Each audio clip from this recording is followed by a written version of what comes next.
All right, take out your sheet, the note sheet that I've got in front of you. I'm going to walk through the notes real quick, and then we'll do the example. You've got the notes in front of you. First thing I would like you to do is change this to p hats. I think on yours it's not a p hat. Put a p hat for your assumption for approximately normal. Change those to p hat for right now. And then cross out the notice it's p, not p hat. Go ahead and cross that out.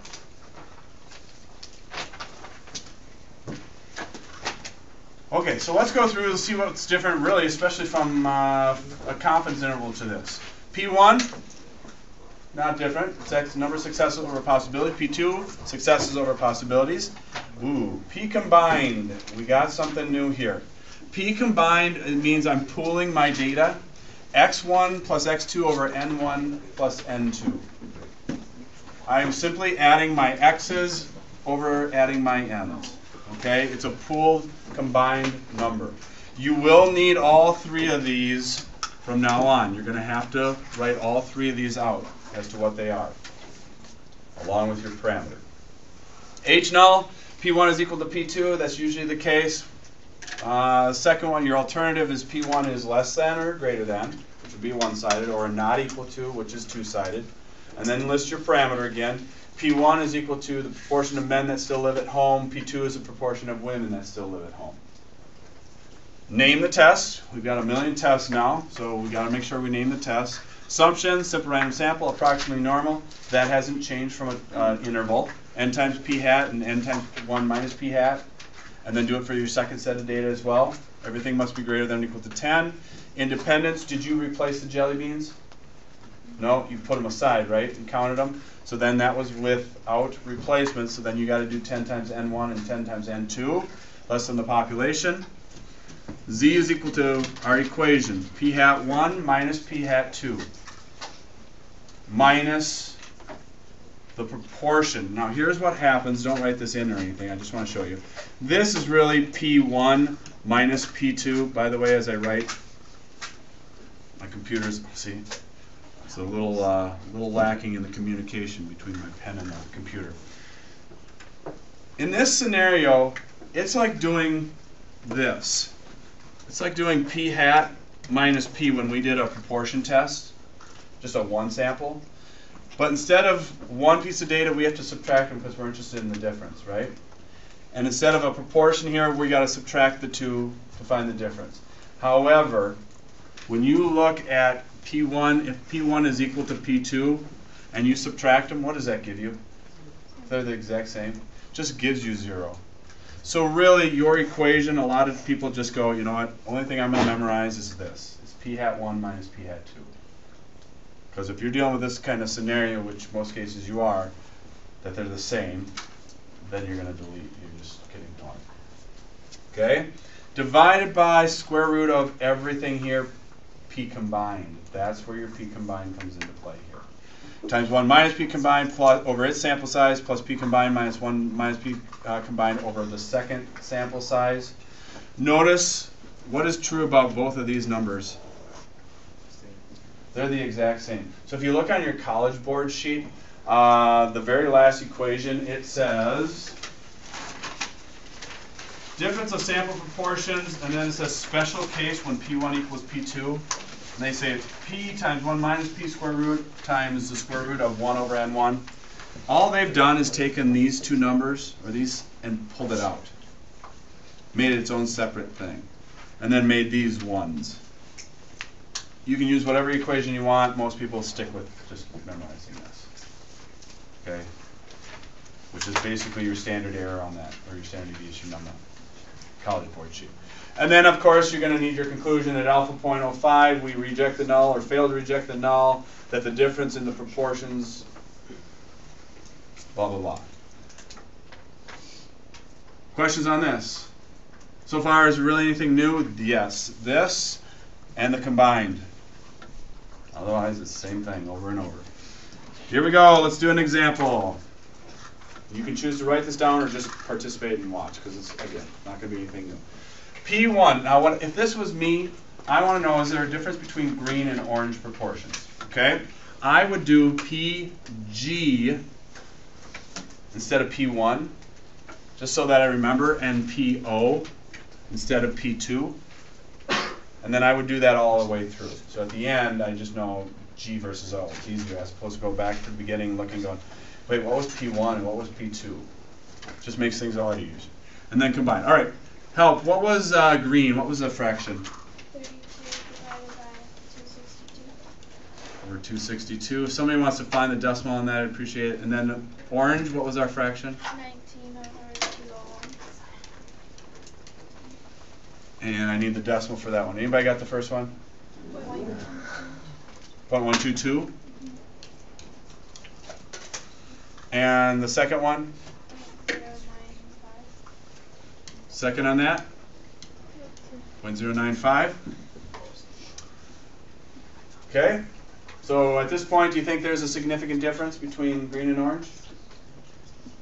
Okay, we'll find out. Combine, let's do this. It's 32 plus 19. It's these two top numbers divided by the two bottom numbers, which is 262 plus 201. Somebody wants to just do that on your calculator. I need the overall decimal. 0.110. We're all over this. Thank you. 0.110. Second. Okay. H and L are the two proportions the same. Are green and orange the same? And in this case, what's my alternative? One-sided or two-sided, first of all? Is there a difference in the proportion of green and orange jelly beans? That's two-sided. I never gave you a direction. I didn't say is orange more than green or is green more than orange, vice versa. I just said, is there a difference? So this becomes a not equal to, and in a lot of cases it is, although I think in your homework already tonight, I think there's one that's a less than or something. Then name your parameter. P little g is equal to the proportion of green jelly bean made by Mars. P little o is a proportion of orange jelly bean made by Mars. Name the test, two sample proportion z-test. We cool so far? Okay, assumptions.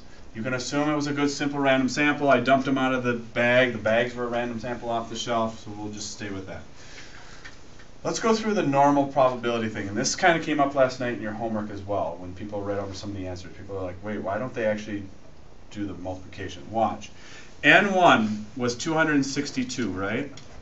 Times the proportion that we got for a sample of green, which is 32 out of 262. What happens? Yeah, your 262s cancel and just leaves you with that number, right? What they're saying is that's why when you look, they'll go right to 32 is greater than or equal to 10. We're good there. And then what's left over? 262 minus 32, 230. 230 is greater than or equal to 10. What they're saying is you don't have to go back. It's like you're circling up. You're saying the thing that you've already found. So you can just go right to the numbers in that case, as long as they've given you these. If they've given you the proportion in the beginning, well then you got to check it out. N2, this is going to be what, 19? That's greater than or equal to 10, so we're okay there. And then 201 minus 19, 182. So 182 greater than or equal to 10. We're certainly okay. We're good to go. Independence. You did not replace the jelly beans. You just set them off to the side and counted them, so then we have to test our 10n. I don't think there's going to be any problem there. 10 times 262, that's going to be less than the population. And 201. 201 times 10, oops, the other way around, but either way, come on, is less than the population. Wow, come on. Nice. Is less than the population as well. So we're okay there. So our assumptions are met. We can move on to the test and fill in the numbers. So let's fill them in. P hat 1, what do we got?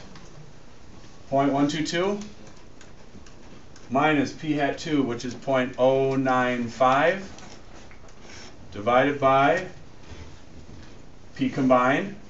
So square root of 0.110 times what's left over. What do we got? 0.89?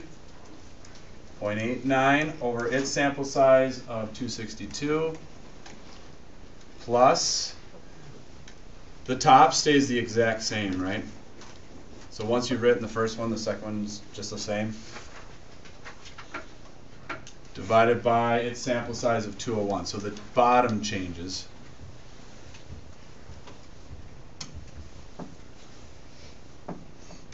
Now, take out your calculators and let's do a 2-sample proportion z-test. Or 2-prop z-test, I think. Is that number 6 maybe on your calculator? Is that right? Now, go back. It wants x1 and n1, which means I'm going to go back to this page.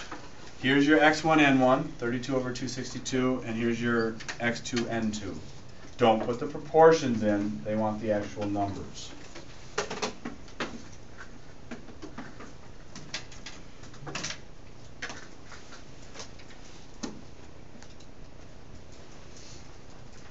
I'll just fill in the rest of it. What happens if they don't give you the numbers? Like here, they said 32 out of the 262, so it's very easy to see our scenario. What if they told us this?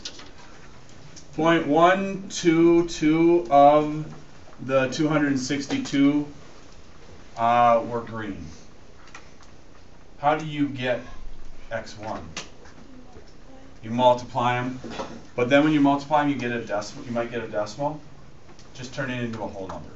Okay, round it accordingly. Okay, so we're back to this. Who's got a z for me? 0.9405. Second on that? Probability? 0.3469. Second on that? Yep. Okay, nothing else changes. The conclusion goes at alpha 0.05. Will we reject the null or fail to reject the null? I have them both written up there. I wasn't sure what's going to happen. We failed to reject the null. Fail to reject the null. So I'm going to cross that out. So we're not rejecting the null. We're going to fail to reject the null. We're way above the alpha 0.05. In favor of the proportion of green and orange jelly beans not being the same or being the same. If we're going to fail to reject the null, don't we basically accept the null? That they are the same? So down here, cross out not being the same, and we're going to be in favor of the fact that they are the same.